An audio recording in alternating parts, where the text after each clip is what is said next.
اب ہم پڑھتے ہیں انشاءاللہ سورہ بقرہ کا رکوع نمبر 20 اور دوسرے پارے کا رکوع نمبر 4۔ اس کا پہلے لفظی ترجمہ ہوگا، مختصر گرامر ہوگی، پھر اس کی تفسیر اور اس میں جو ہمیں کچھ علمی نقطے کی باتیں پتہ چلتی ہیں، اسباق ملتے ہیں، وہ انشاءاللہ بیان ہوں گے۔ فرمایا ان فی خلق السماوات والارض، بے شک آسمانوں اور زمین کے پیدا کرنے میں، خلق کا معنی پیدا کرنا، وربیہ، واختلاف اللیل والنہار، لیل اور نہار کے اختلاف میں، رات اور دن کے اختلاف میں۔ اختلاف دو طرح کا ہوتا ہے رات اور دن میں، بعض دفعہ راتیں لمبی اور دن چھوٹا، بعض دفعہ دن لمبے اور راتیں چھوٹی، یہ بھی اختلاف ہے، ایک حالت پہ رہتے نہیں ہیں۔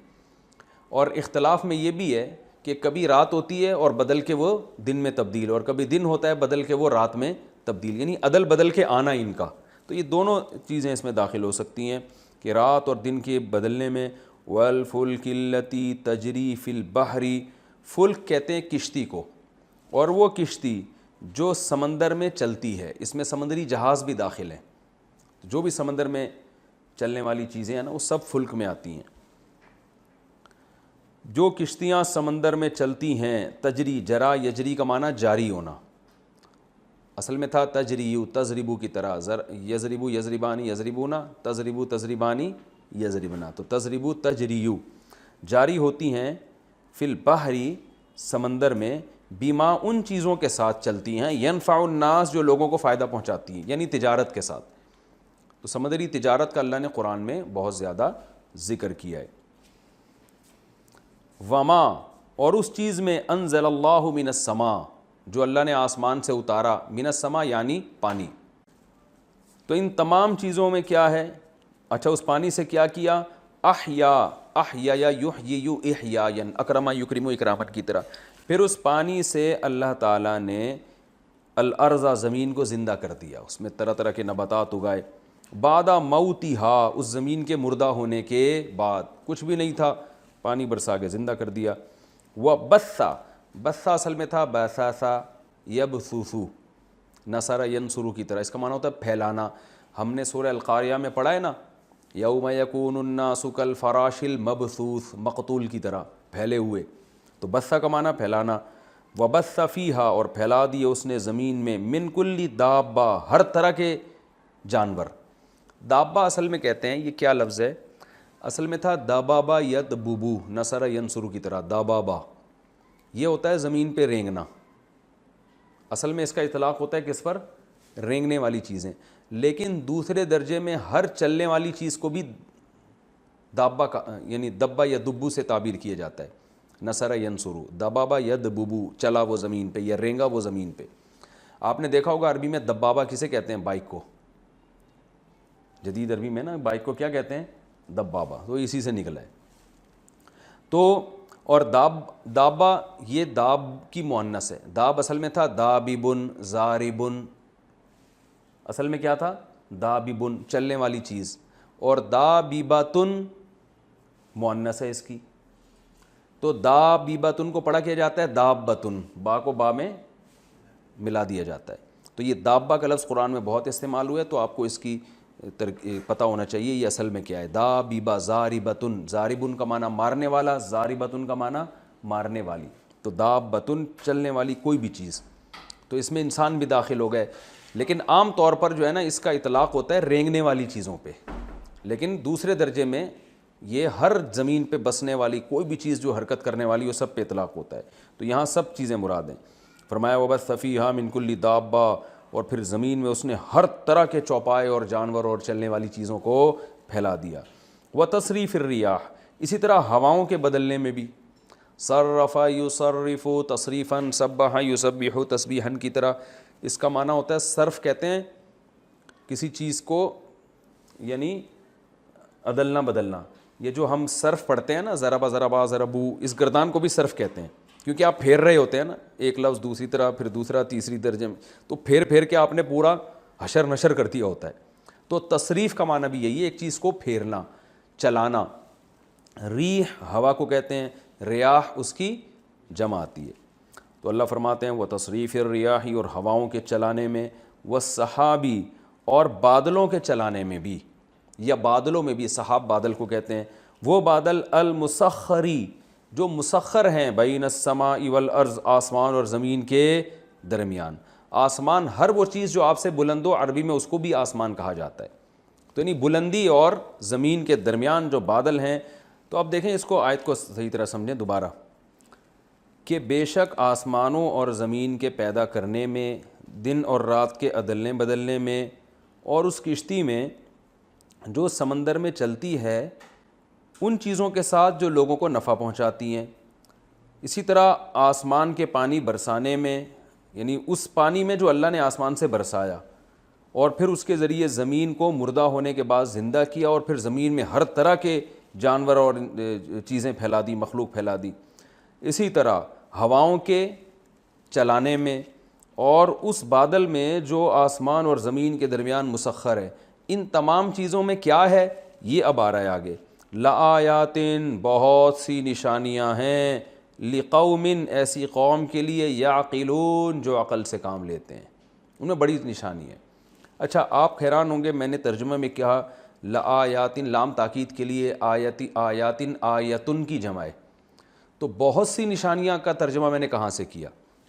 میں نے آپ کو بتایا تھا کہ تنوین جب آتی ہے نا تو اس میں کیا لگتا ہے، چند، کچھ، ایک، اس طرح کا لفظ لگتا ہے نا، تو یہ اس لیے لگاتے ہیں کہ تنوین جو ہے نا بسا اوقات کسی چیز کی قلت یعنی کمی کو بیان کرنے کے لیے ہوتی ہے۔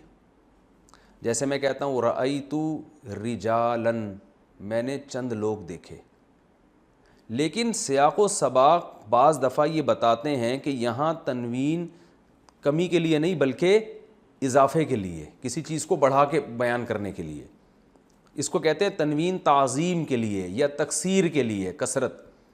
تو یہ سیاق و سباق سے ہمیں پتہ چلتا ہے۔ تو پھر یہاں چند نہیں بلکہ ہم یہ بہت سی، نارملی تو ہم یہی لگائیں گے چند، لیکن جب سیاق و سباق سے پتہ چل رہا ہو کہ اگر ہم یہ چند لگائیں گے تو یہ کلام میں بلاغت پیدا نہیں ہوگی، تو یہی تنوین پھر تکثیر کا فائدہ دے رہی ہوتی ہے۔ تبھی جو بلاغت کی کتابیں ہیں نا ان میں لکھا ہوا ہے کہ تنوین قلت کا فائدہ بھی دیتی ہے، یعنی تنوین سے قلت بھی پیدا ہوتی ہے اور کثرت بھی اسی تنوین سے پیدا ہوتی ہے۔ جیسے قرآن میں اس کی مثال ملتی ہے سورہ عبس میں، وجوہ یومئذ مسفرہ، وجوہ، تو ہم وہاں یہ نہیں کریں گے چند چہرے اس دن ایسے ہوں گے، وجہ کی جمع وجوہ آتی ہے، ہم یہ نہیں کہ ترجمہ کریں گے کہ چند چہرے اس دن ایسے ہوں گے جو روشن ہوں گے، ووجوہ یومئذ علیہا غبرۃ، اور چند چہرے ایسے ہوں گے جن پر غبار ہوگا، تو چند نہیں، ظاہر ہے پھر ترجمہ ہی غلط ہو جائے گا نا، چند تو اتنے تو لوگ دنیا آخرت میں زندہ ہوں گے دوبارہ، وہ چند تھوڑی ہوں گے۔ تو وہاں ہم وجوہن میں جو تنوین ہے یعنی دو پیش، اس کا ترجمہ ہوگا بہت سے چہرے، بہت سے چہرے اس دن روشن ہوں گے، اور بہت سے چہرے اس دن ایسے ہوں گے کہ ان پر غبار ہوگا، خاک آلودہ ہوں گے۔ تو یہاں بھی ایسا ہی ہے۔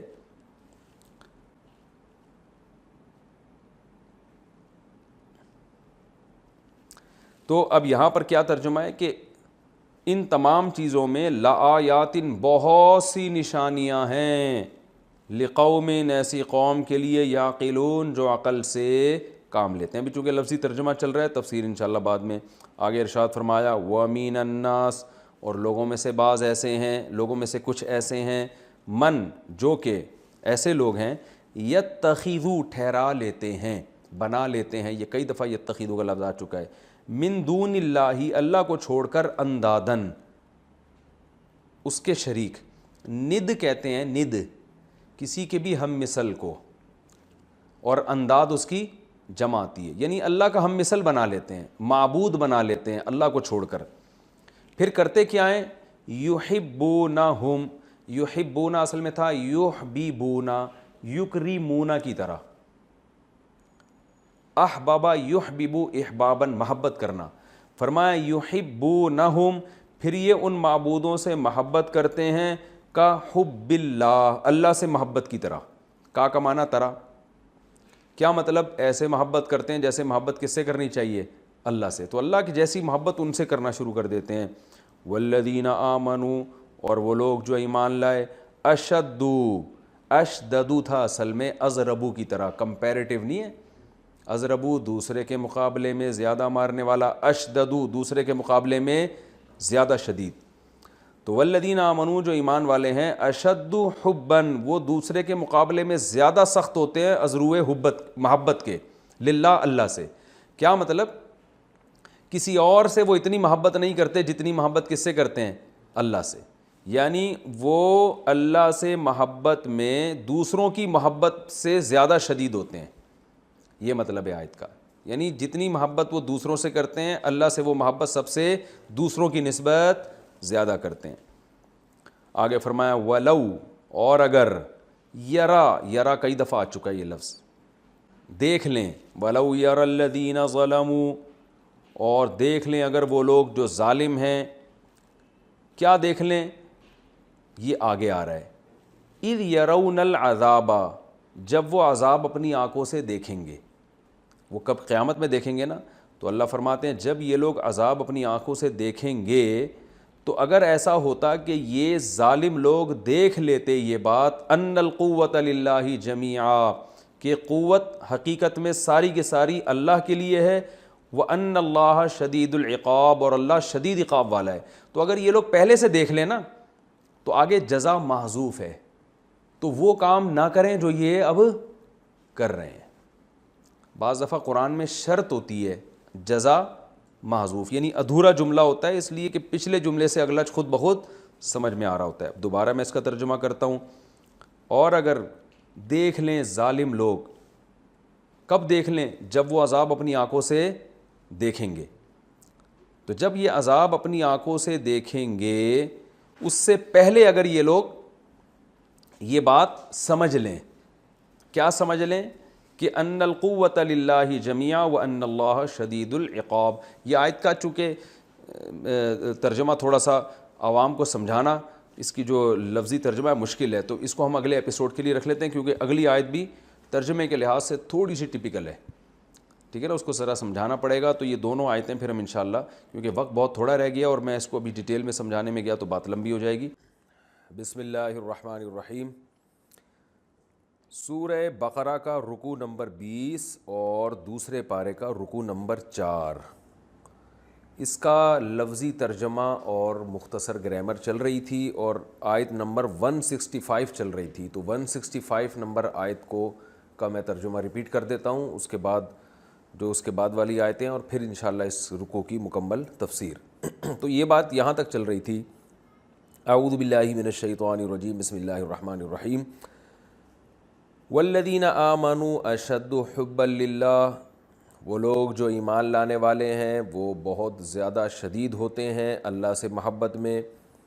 وَلَوْ يَرَى الَّذِينَ ظَلَمُوا إِذْ يَرَوْنَ الْعَذَابَ أَنَّ الْقُوَّةَ لِلَّهِ جَمِيعًا. وَلَوْ اور اگر، يَرَى الَّذِينَ ظَلَمُوا، یرا کا معنی دیکھنا، کئی بار گزر چکا ہے یہ لفظ. دیکھ لیں الَّذِينَ ظَلَمُوا وہ لوگ جو ظالم ہیں، اِذْ يَرَوْنَ الْعَذَابَ جب وہ عذاب اپنی آنکھوں سے دیکھتے ہیں. یعنی ظالم لوگ جب دنیا میں عذاب اپنی آنکھوں سے دیکھتے ہیں تو کیا ہی اچھا ہو کہ وہ یہ بھی دیکھ لیں جو آگے آ رہا ہے. کیا دیکھ لیں؟ ان القوۃ للہ جمیعا کہ بے شک قوت تمام کی تمام للہ اللہ کے لیے ہے. وان اللہ اور بے شک اللہ تعالیٰ شدید العذاب سخت عذاب والا ہے. ولو جو ہے نا، لو بعض دفعہ تمنا کے لیے بھی آتا ہے. لو اگر ایسا ہو جائے، یعنی کاش ایسا ہو جائے. تو اس لیے اس آیت کا مفسرین جو ترجمہ کرتے ہیں وہ یوں کرتے ہیں کیا ہی خوب ہوتا. اب دیکھیں اللہ تعالیٰ تو کاش کا لفظ نہیں استعمال کرتے نا اپنے لیے، اللہ کی تمنا نہیں کاش ایسا ہو جائے، لیکن اللہ ہم سے ہمارے انداز میں بات کرتے ہیں، انسانوں سے انسانوں کے محاورے استعمال کرتے ہیں. تو اس لیے قرآن کا انداز بیان وہی ہے جو ہم نارملی جب ہم کسی سے بات کرتے ہیں نا تو جو ہمارا انداز بیان ہوتا ہے. تو قرآن بھی کہہ رہے جیسے ہم کہتے ہیں یار کاش ایسا ہوتا کہ جب یہ کافر لوگ دنیا میں عذاب کو دیکھتے ہیں تو یہ بھی دیکھ لیتے، یعنی یہ بھی سمجھ لیتے یہ بات بھی کہ واقعی قوت کس کے لیے ہے؟ اللہ کے لیے، اور واقعی اللہ شدید عذاب والا ہے. یعنی یہ بات ان کی سمجھ میں آ جاتی. تو اس کا جواب کیا ہے؟ کاش ایسا ہوتا، یعنی ایسا ہوتا تو بہت اچھا ہو جاتا. تو یہ پورا کلام کا مطلب یہ نکلے گا. اب میں دوبارہ اس کا آسان ترجمہ کر دیتا ہوں. وَلَوْ يَرَى الَّذِينَ ظَلَمُوا، کیا ہی خوب ہوتا کہ ظالم لوگ اگر دیکھ لیتے. دیکھنے کا مطلب سمجھ لیتے. یرا کا معنی سمجھنا بھی آتا ہے. جیسے ہم کہتے ہیں نا یار میں تو دیکھ رہا ہوں کہ یہ یوں نہیں بلکہ یوں ہوگا، تو دیکھ نہیں رہے ہوتے آپ، سمجھ رہے ہوتے ہیں کہ میرا خیال ہے. ہم کہتے ہیں نا آپ کیا دیکھتے ہیں اس بارے میں، آپ کی کیا رائے ہے. تو دیکھنا سمجھنے کے معنی میں بھی استعمال ہوتا ہے. دوبارہ ترجمہ کرتا ہوں. آپ لوگ نا یہ ترجمے رٹ لیں، یعنی اس کی پریکٹس کر کر کے قرآن کی آیتوں میں، پھر آپ کو انشاءاللہ صحیح فائدہ ہوگا. یعنی قرآن کی آیتوں میں غور کر کے تکرار کریں، اس کا بار بار ریپیٹ کریں کہ یار اس کا یہ مفہوم ہے. تو اس سے آپ کو اس پہ قرآن پہ جو ہے نا خوب گرفت مضبوط ہو جائے گی انشاءاللہ آپ کی. وَلَوْ يَرَى الَّذِينَ ظَلَمُوا، کیا ہی خوب ہوتا کہ ظالم لوگ سمجھ لیتے. کب سمجھتے؟ اِذْ يَرَوْنَ الْعَذَابَ، جب وہ عذاب اپنی آنکھوں سے دیکھتے ہیں تو اس وقت سمجھ لیتے. کیا سمجھ لیتے؟ آگے آ رہا ہے ان القوۃ للہ جمیعا، کہ واقعی تمام قوت اللہ کے لیے ہے. وَأَنَّ اللَّهَ شَدِيدُ الْعَذَابِ، اور واقعی اللہ سخت عذاب والا ہے. یہ سمجھ لیتے کہ واقعی اللہ کا عذاب بڑا شدید ہوتا ہے. اور وہ شدید عذاب کب ہوگا؟ قیامت کے دن ہوگا. یعنی خلاصہ یہ نکلا، یہ تفسیر میں اس لیے بیان کر رہا ہوں کہ اس کے بغیر ترجمہ بھی سمجھ میں نہیں آئے گا، کہ دنیا میں جب یہ لوگ عذاب دیکھتے ہیں نا تو عبرت کی آنکھیں بند ہو جاتی ہیں. ایک اس کو سمجھتے ہیں کہ بھئی یہ تو قدرتی حادثہ ہے. تو اللہ فرماتے ہیں اگر ایسا ہو جائے نا تو بہت اچھا ہو کہ یہ دنیا کے عذاب کو دیکھ کے سمجھ جائیں کہ اللہ بڑا شدید عذاب والا ہے، تو آخرت میں کیسا عذاب دے گا. تو اللہ کی قوت بہت سخت ہے اور اللہ کا عذاب بڑا سخت ہے. کب؟ آخرت میں. دنیا کے عذاب کو دیکھ کر یہ یقین کر لینا چاہیے کہ دنیا میں ایسا ہے تو آخرت میں کیسا ہوگا. تو اللہ شدید عذاب والا ہے. اذ تبرأ الذین اتبعوا، یہ شدید عذاب والا کب ہے؟ اذ کا معنی جب، یہ اس وقت ہوگا. تبرأ الذین اتبعوا، تبرأ کا معنی ہوتا ہے برات کرنا، کہتے ہیں نا اعلان برات، یہ کئی دفعہ میں بتا چکا ہوں. یہ اس وقت اللہ شدید عذاب والا ہوگا جب وہ لوگ براءت کا اعلان کر دیں گے. اتبعوا پیسو وائس، اتبعوا جن کی اتباع کی گئی تھی جن کو فالو کیا گیا تھا. اتبع اکتسب کی طرح، اس کا معنی ہوتا ہے کسی کو فالو کرنا. اتبع فالو کیا جانا، پیسو وائس ہے. اکتسبا زوریبا کی طرح. تو اتبعوا براءت کا اعلان کر دیں گے وہ لوگ جن کو فالو کیا گیا، یعنی با اثر لوگ جن کے پیچھے عوام چلتی ہے، حکمران اور بڑے بڑے لوگ جن کے تحت جن کو لوگ فالو کر رہے ہوتے ہیں. تو وہ لوگ براءت کا اعلان کر دیں گے. من الذین اتبعوا، ان لوگوں سے اعلان کر دیں گے اتبعوا جنہوں نے فالو کیا، یعنی اپنے ماتحتوں سے براءت کا اعلان کر دیں گے بھائی ہمارا تمہارا کوئی تعلق نہیں ہے، ہم تو تمہیں جانتے بھی نہیں ہیں. اتبعوا جو فالو کرنے والے لوگ ہیں نا ان سے براءت کا اعلان کر دیں گے. ورأوا العذاب، اور یہ سب لوگ عذاب اپنی آنکھوں سے دیکھ لیں گے. وتقطعت، اور کٹ جائیں گے. قطع کا معنی ہوتا ہے کاٹ ڈالنا، کہتے ہیں نا تعلق قطع کر دیا، قطع تعلق کو توڑ دینا. تو تقطعت باب تفاعل میں اس کا معنی ہوتا ہے ٹوٹ جانا. وتقطعت بہم الاسباب، اور ان کے ساتھ جو اسباب ہیں، سبب کہتے ہیں لنک کو، تعلق کو، ذریعے کو. تو یہ جو ذریعے تھے نا با اثر لوگوں کے اور ان کے ماتحتوں کے درمیان جو ایک لنک تھا، جو ایک رشتہ تھا، تو اس رشتے کو سبب سے تعبیر کیا گیا. یہ جو اسباب ہیں، جو ایک رشتے ہیں، یہ رشتے سارے ٹوٹ جائیں گے. یعنی کہنے کا مقصد یہ ہے کہ جو چھوٹے لوگ بڑوں کو فالو کیا کرتے تھے اور چمچہ گیری کیا کرتے تھے اور انہی کی باتوں میں آ کے غلط باتیں کیا کرتے تھے اپنے بڑوں کو خوش کرنے کے لیے، اور اس اللہ کے حکم کو ٹھکرا دیا کرتے تھے صرف اس بیس پہ کہ ہمارے تعلقات قائم رہیں اور یہ بڑے ہمارے کام آئیں. تو قیامت کے دن جب سب عذاب اپنی آنکھوں سے دیکھ لیں گے تو یہ جو بڑے جن کی آج آپ اتنی چمچہ گیری کر رہے ہیں، یہ بڑے قیامت کے دن سب سے پہلے اپنے تعلق کا اظہار کریں گے کہ ہمارا آپ سے کوئی تعلق نہیں ہے، کوئی رشتہ نہیں ہے. یہ نہیں کریں گے کہ چلو انہوں نے ہماری خاطر آج یہ جہنم میں جا رہے ہیں، ہمیں دنیا میں خوش کرنے کی کوشش کی، تو چلو یار ہم اللہ سے دعا کر لیتے ہیں کہ اللہ تو ہم تو جا رہے ہیں عذاب میں، لیکن ان کو کیوں لے کے جا رہا ہے، تو یہ تو ہماری وجہ سے جا رہے ہیں، ہم نے ان کو غلط گائیڈ کیا تو ان کو بچا لے.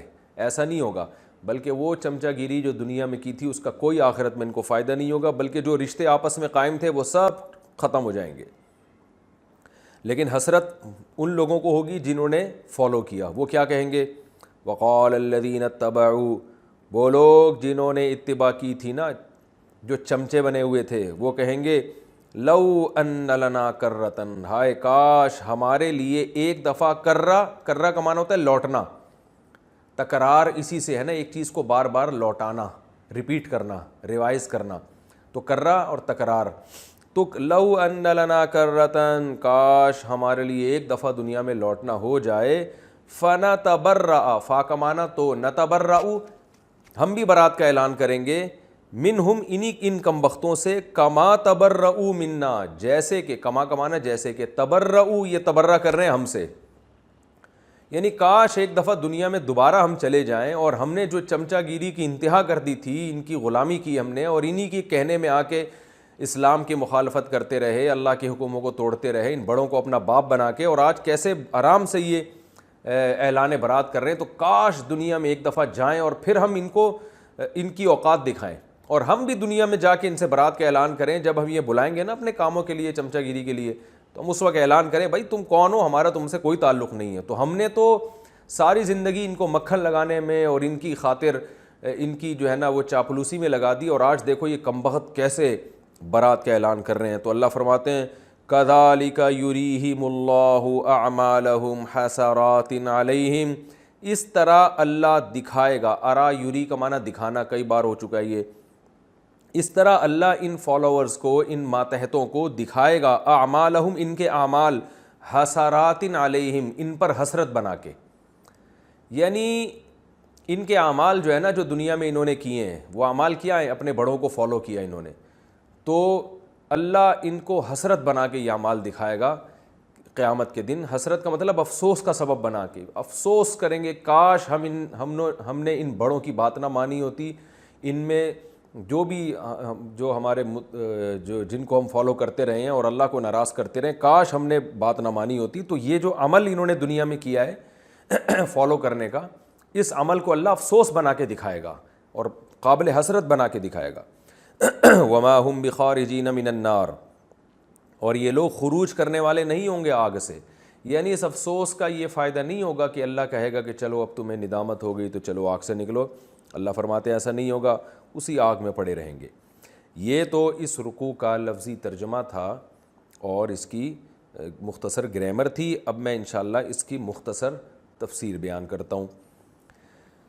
اس رکوع کو اللہ نے توحید کے دلائل سے، اپنے وجود کے دلائل سے شروع کیا. ان فی خلق السماوات والارض، بے شک آسمانوں اور زمین کی پیدائش میں، دن اور رات کے اختلاف میں، اور سمندر میں جو جہاز اور کشتیاں چلتی ہیں لوگوں کے نفع کے لیے، تجارتی سفر ہوتا ہے، اور جو آسمان سے اللہ نے پانی برسایا اور اس پانی سے زمین کو اللہ نے زندہ کر دیا مردہ ہونے کے بعد، اور پھر اس میں ہر طرح کے مخلوق پھیلا دی اللہ نے، اور ہواؤں کے عدلنے بدلنے میں، اور آسمان اور زمین کے درمیان جو بادل لٹکے ہوئے، ان تمام چیزوں میں لآیات، بڑی بڑی نشانیاں ہیں، بہت سی نشانیاں ہیں. یہ لقوم یعقلون، ان لوگوں کے لیے جو عقل سے کام لیتے ہیں.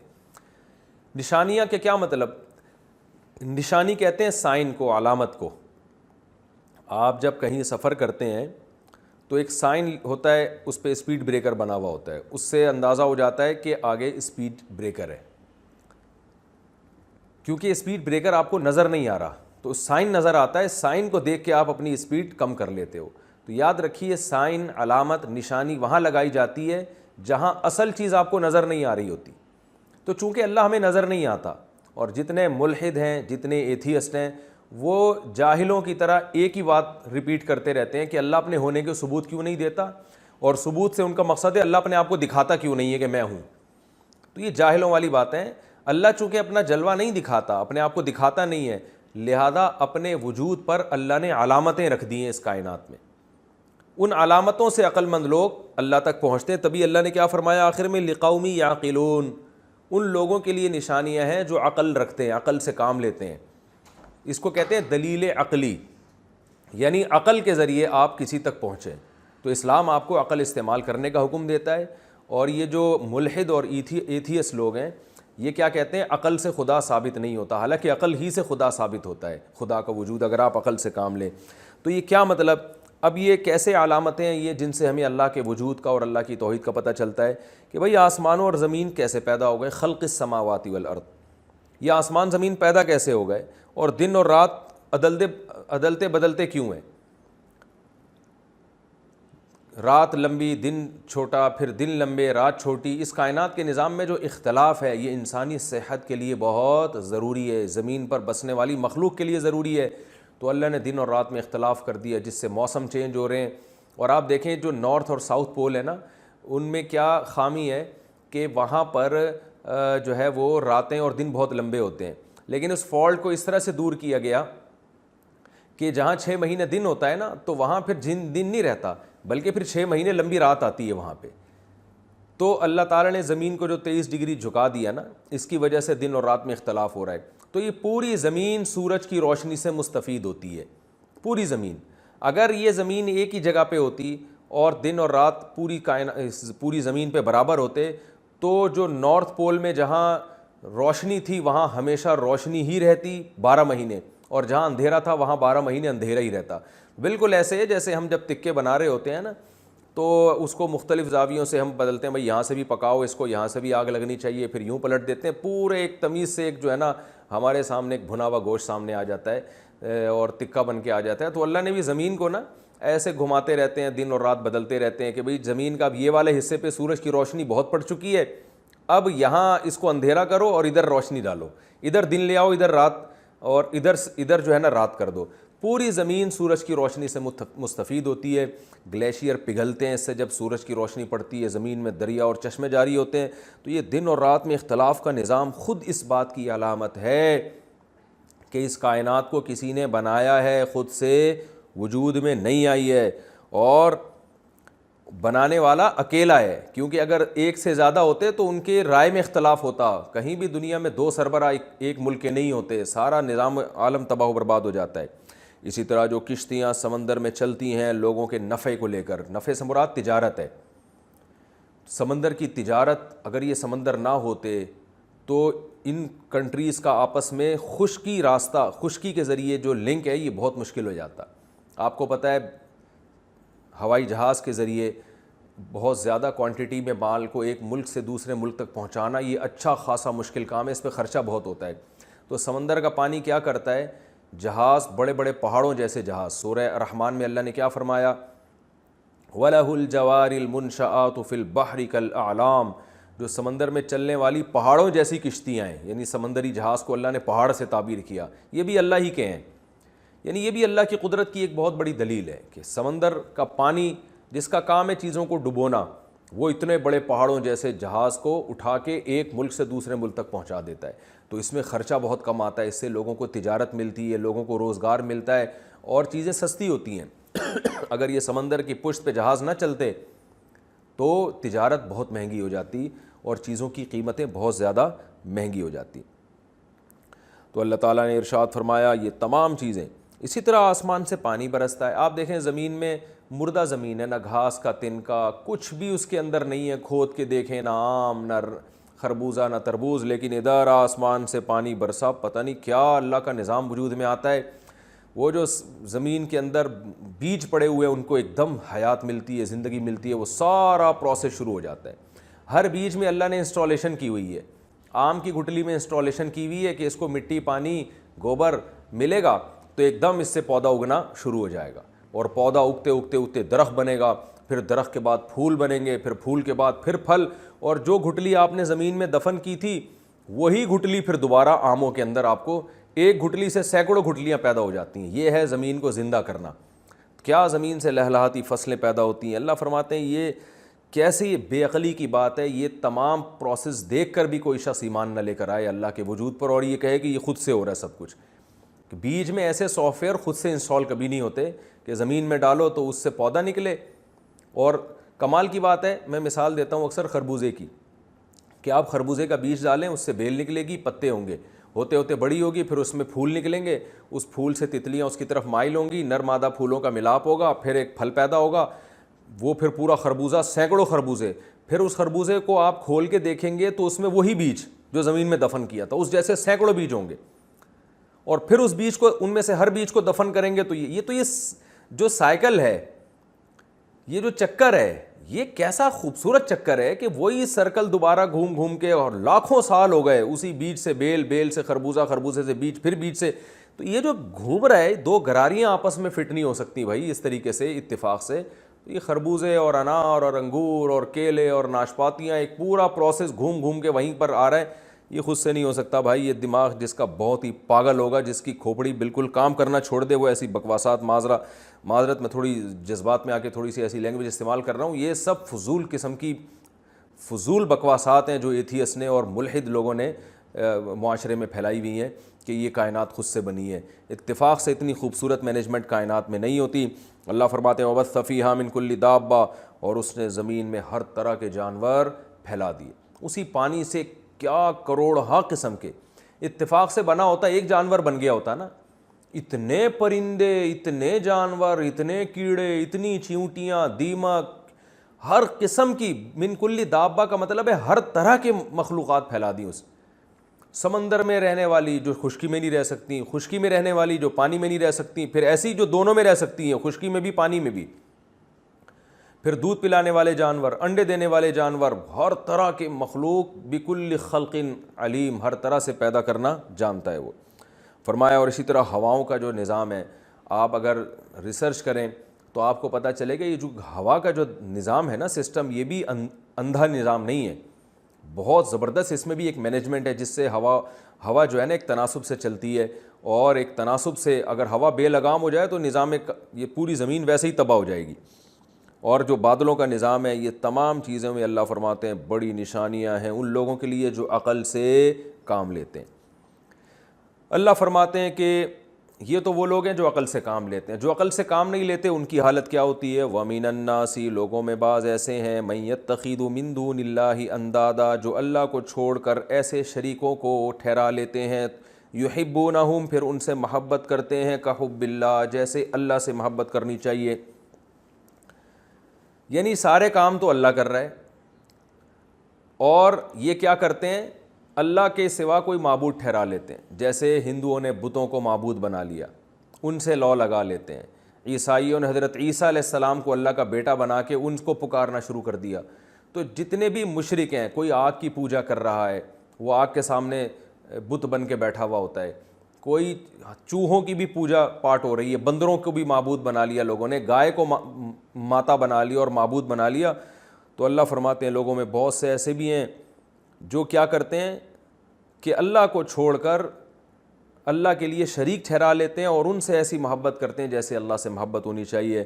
لیکن جو ایمان والے لوگ ہیں، اشد حبا للہ، وہ اللہ سے محبت میں سخت ہوتے ہیں.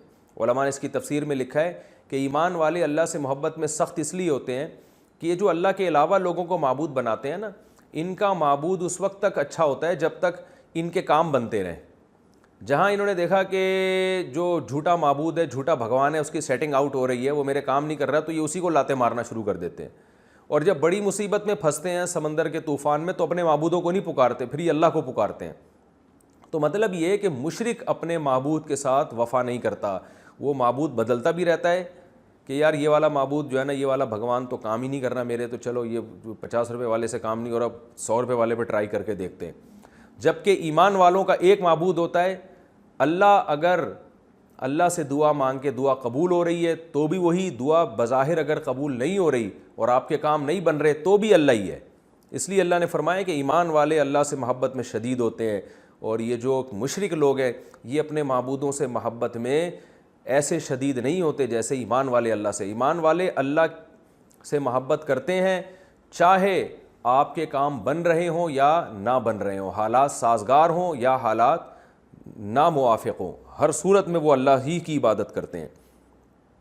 آگے اللہ تعالیٰ فرماتے ہیں یہ جو ظالم لوگ ہیں نا، جو اللہ کو نہیں مانتے یا اللہ کے ساتھ شریک کرتے ہیں، یہ ظالم لوگ جب دنیا کے عذاب کو دیکھتے ہیں، دنیا میں ظاہر ہے آپ نے دیکھا ہے طوفان بھی آتے ہیں، زلزلے بھی آتے ہیں، تو کاش ایسا ہو، کیا ہی خوب ہو کہ جب یہ دنیا کے عذاب کو دیکھیں تو یہ سمجھ جائیں کہ قوت حقیقت میں اللہ کی ہے. آپ نے دیکھا ہوگا جو ملحد لوگ ہیں نا، جب وہ زمین میں آفتیں آتی ہیں تو کہتے ہیں یہ تو نیچر کا ایک حصہ ہے، بس نیچر کہہ کے نا ہر چیز کو نظر انداز کر دیتے ہیں. بھائی نیچر کا حصہ ہے لیکن یہ نیچر بنائی کس نے؟ اللہ نے بنائی ہے نا، تو یہ اللہ کی طاقت اور قوت کی بھی تو دلیل ہے. اور اس بات کی بھی تو کوئی دلیل ہے کہ یہ دنیا کو قرار نہیں ہے, یہاں کچھ بھی ہو سکتا ہے. تو اللہ فرماتے ہیں کہ کاش ایسا ہو, یعنی یہ کیا ہی خوب ہوگا کہ یہ ظالم لوگ جب دنیا کے عذاب کو دیکھا کریں تو سمجھ جایا کریں کہ قوت صرف اللہ کے پاس ہے اور اللہ تعالیٰ سخت عذاب والا ہے. آج بھی دیکھیں یہ جو کرونا پھیلا ہوا ہے نا, اس نے یہ جو سائنس کی ایک لوگوں کے اوپر ایک جو ہے نا اس کے جادو سے متاثر ہوئے ہوئے ہیں کہ بس ہم نے اتنی ترقی کر لی ہے کہ اب نہ کوئی بیماری ہو سکتی ہے اور اب نہ کوئی مسائل ہو سکتے ہیں. تو یہ ایک چھوٹا سا وائرس ہے, اس نے پوری دنیا کو ہلا کے رکھ دیا ہے, جہازوں کی کمپنیوں کو بٹھا دیا ہے اس نے, پورے ملکوں کا نظام الٹ کے رکھ دیا ہے اس نے. تو یہ سب اس کی علامت ہے کہ بھائی ابھی بھی طاقتور کون ہے؟ اللہ ہے. آپ کتنی ہی ترقی کر لیں اللہ سے نہیں لڑ سکتے. تو عقل مند آدمی یہ سوچ کے اللہ کی نافرمانی سے بچتا ہے کہ میں جتنا بھی آگے نکل جاؤں بھائی اللہ سے آگے نہیں جا سکتا. اور احمق اور بیوقوف کہتا ہے کہ جو ہے نا یہ ایک اتفاقی حادثہ ہے اور جو ہے وہ اس کی انشاءاللہ بھی ویکسین ہو جائے گی تو یہ کوئی مسئلہ ہی نہیں رہے گا. ٹھیک ہے, ممکن ہے ویکسین ایجاد ہو جائے, یہ مسئلہ نہ رہے, لیکن عین ممکن ہے کوئی دوسرا مسئلہ اس سے بھی بڑا کھڑا ہو جائے. تو دنیا میں حادثات ہوتے رہیں گے اور یہ حادثات ہونا اس کی علامت ہے ان القوت للہ جمیعا, کہ اصل قوت اللہ کے پاس ہے.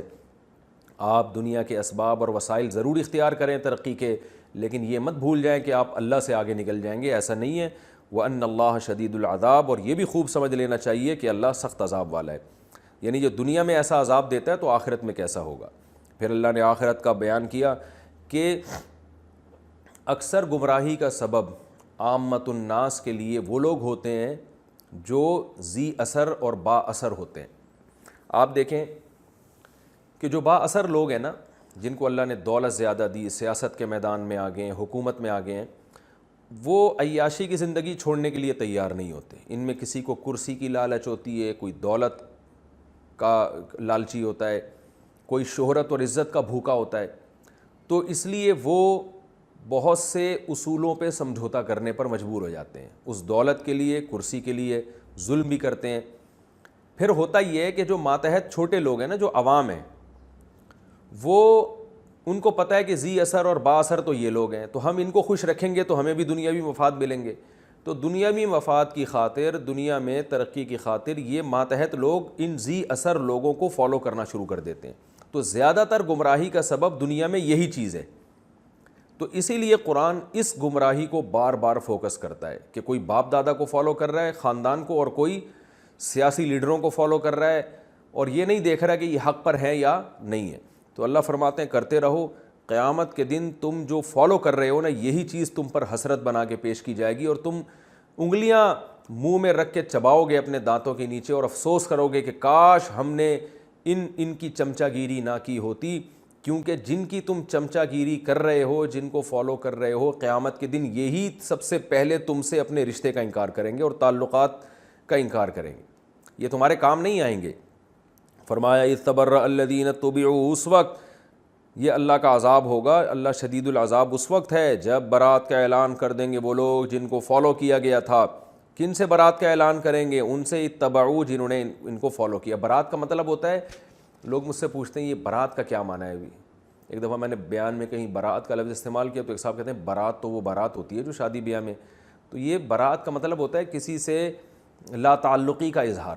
اب لا تعلقی بھی تھوڑا گاڑا لفظ ہے, یعنی یہ کہہ دینا کہ بھائی ہم آپ کو نہیں جانتے, ہمارا آپ سے کوئی تعلق نہیں ہے, کوئی ریلیشن نہیں ہے. اس کو کہتے ہیں برات, براءت. فرمایا اپنے فرما برداروں سے, اپنے فالوور سے براءت کا اعلان کریں گے اور عذاب دیکھ لیں گے, اور ان کے درمیان رشتے منقطع ہو جائیں گے. لیکن یہ وہ وقت ہوگا کہ جو فالوورز ہیں, متبعین ہیں, اتباع کرنے والے ہیں, وہ کہیں گے کاش ایک دفعہ ہم دنیا میں چلے جائیں اور دنیا میں جا کے دوبارہ وہی منظر قائم ہو جائے, تو پھر دیکھو ہم تمہاری کیسی گت بناتے ہیں. ہم نے تو تمہارے چمچا گیری میں ساری زندگی لگا دی, اور آج جب مصیبت آئی ہے تو تم ایسے بن رہے ہو جیسے میں پہچانتا ہی نہیں ہو. تو وہ کہیں گے فنتبرأ منہم, ہم بھی ایسے ہی براءت کا اعلان کریں گے, کما تبرؤوا منا, جیسے تم برات کا اعلان کر رہے ہو. کذالک یریہم اللہ اعمالہم حسرات علیہم, اللہ فرماتے ہیں دیکھو اس طرح سے اللہ ان کے اعمال کو حسرت بنا کے دکھائے گا, اور یہ جہنم کی آگ سے نکلنے والے نہیں ہیں. یہ تو اس رکوع کی تفسیر تھی. اس رکوع سے ہمیں علمی اسباق کیا ملتے ہیں مختصراً بیان کر دیتا ہوں. سب سے پہلے تو اس میں اللہ کے وجود کے دلائل ہیں کہ کائنات میں غور کرنا چاہیے. دیکھیں کائنات میں دو طرح سے غور ہوتا ہے. ایک اس کائنات کی حقیقت کو پہچاننا جو سائنسدان غور کرتے ہیں وہ بھی ٹھیک ہے, لیکن ایک اس کائنات پہ اس طرح سے غور کرنا کہ کائنات بنانے والے تک پہنچنا, اس کی محبت دل میں پیدا کرنا. تو قرآن ہمیں جس غور کا حکم دے رہا ہے وہ دوسرا والا غور ہے کہ اس کائنات میں غور کر کے بنانے والے تک پہنچو, اس سے محبت کرو, اس کی اطاعت کرو اور اس کا خوف دل میں پیدا کرو. تو یہ ہمیں پتہ چلتا ہے. دوسری بات ہمیں یہ پتہ چلتی ہے کہ لآیات لقوم یعقلون, اللہ نے فرمایا اس میں نشانی ہے عقل مندوں کے لیے. تو یہ جو آج کل کہتے ہیں نا کہ جو ہے عقل کا استعمال ٹھیک نہیں ہے, تو عقل ہی استعمال کریں گے تو اسلام سمجھ میں آئے گا. بے عقلی سے اسلام سمجھ میں نہیں آتا, عقل سے ہی سمجھ میں آتا ہے اسلام. اور دیندار لوگ عقل مند ہوتے ہیں.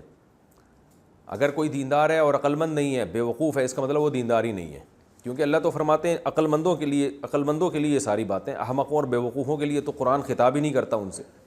اب آپ کہیں گے کہ پھر بے وقوف بیچارے کہاں جائیں. تو بے وقوفوں سے مراد ہے جو عقل استعمال نہیں کرتے, وہ بے وقوف مراد ہے.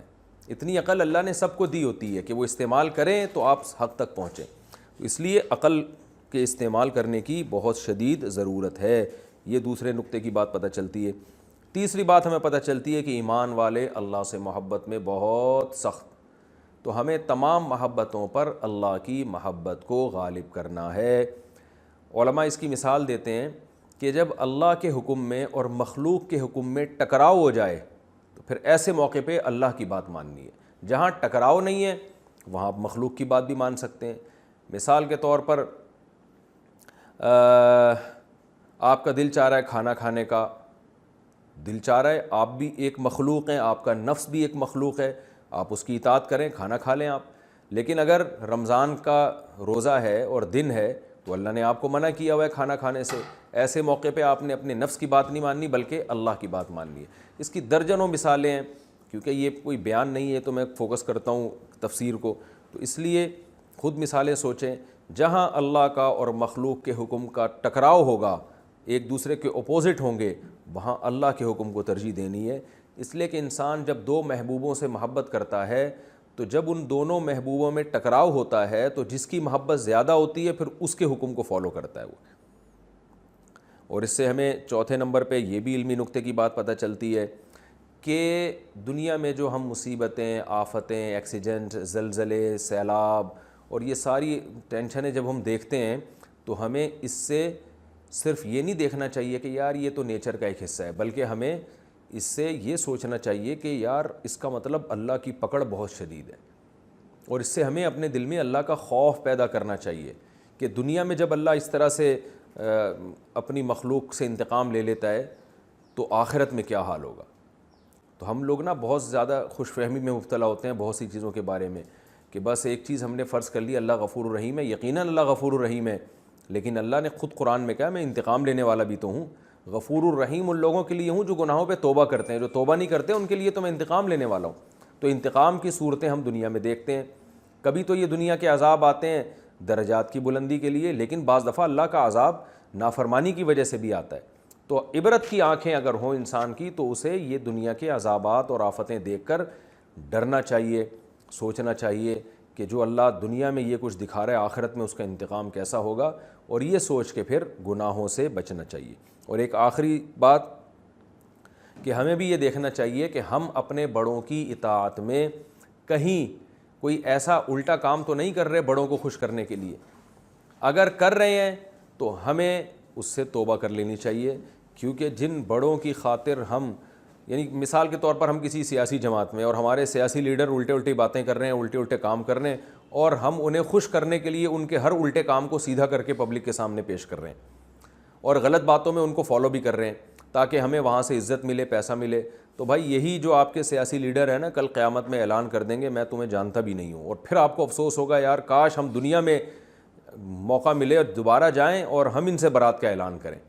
تو سیاسی لیڈر ہو یا آپ کے کوئی جاہل پیر ہے, کوئی بدعتی پیر ہے, اس پیر صاحب کو خوش کرنے کے لیے آپ نے شرک کر رہے ہیں, بدعتوں کا ارتکاب کر رہے ہیں. جیسے ہوتا ہے جاہل پیروں میں کہ ان کے مریدین بس الٹی الٹی باتیں کر رہے ہوتے ہیں اور پیر صاحب ناراض نہ ہو جائیں. تو یا آپ کے بڑے ہیں یا آپ کا کوئی آفیسر ہے, اس کو خوش کرنے کے لیے ناجائز کام آپ کر رہے ہو. دفتروں میں ایسا بہت ہوتا ہے, مکھن لگا رہے ہوتے ہیں اپنے باس کو خوش کرنے کے لیے, ناجائز تعریفیں کر رہے ہوتے ہیں اس کی.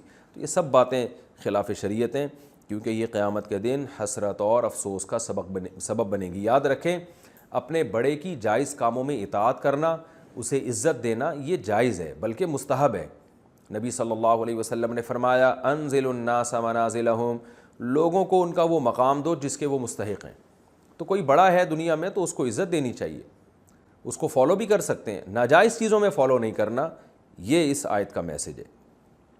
تو یہ رکوع تھا, اس میں جو اسباق ملتے تھے وہ میں نے آپ کے سامنے بیان کر دیے. اب ہمارا وقت تو باقی ہے, اب 5 منٹ میں اگر اگلا رکوع پڑھوں گا تو وہ کمپلیٹ نہیں ہوگا. میری کوشش یہ ہوگی کہ میں رکوع وائز چلوں, یعنی جو ہمارا 40 منٹ کا جو ایپیسوڈ ہوتا ہے نا, اس میں کوشش یہ ہم کریں گے کہ ایک پورا رکوع کمپلیٹ ہو جائے, تاکہ لوگوں کو سرچنگ میں پرابلم نہ ہو. یعنی لوگ یہ دیکھیں بھائی یہ آج یہ رکوع ہے, یہ پورا رکوع کمپلیٹ ہے. اب ہو یہ رہا ہے کہ 40 منٹ کے اندر بعض دفعہ ایک رکوع کا آدھا ترجمہ ہوا ہوتا ہے, آدھا ترجمہ دوسرے ایپیسوڈ میں آتا ہے, پھر اس کی تفسیر تیسرے ایپیسوڈ میں, اور وہ بھی آدھی تفسیر, تو لوگ کنفیوز ہو جاتے ہیں.